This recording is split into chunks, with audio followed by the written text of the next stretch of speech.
Madam Speaker, I yield myself such time as I may consume. Without objection.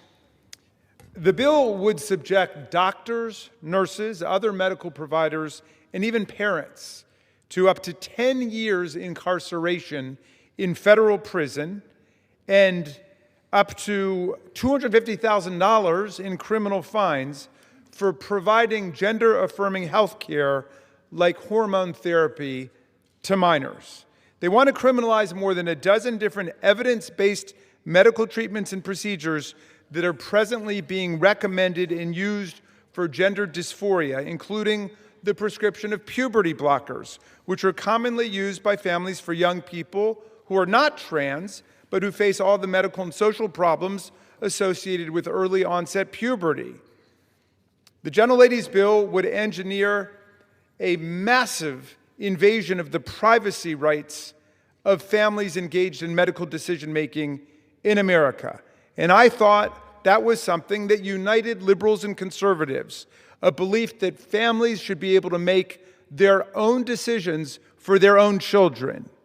These are hard and often agonizing decisions that loving American families in our country face, but our colleagues now want to invite the federal government to come barging into the family dining room and the doctor's exam room like a raging bull in a china shop. Does anyone believe that the Freedom Caucus and President Trump love America's children more than their own parents do, or that they can make better decisions for tens of thousands of American children than their own parents?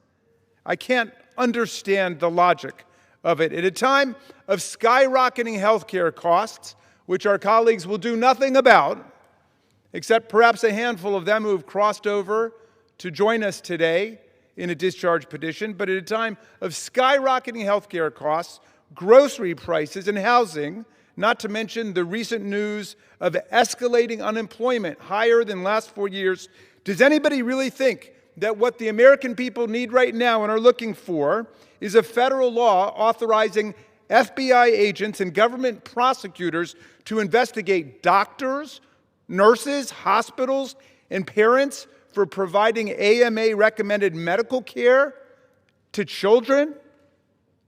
The politicians that have brought America to a point of crisis in health care coverage for millions of Americans and can't seem to do anything about it cannot be trusted to make the most intimate and fundamental decisions for the physical, mental, and emotional well-being of America's children. Let us leave it to people's parents. Let's leave it to the families. And we will reserve at this point. Reserves.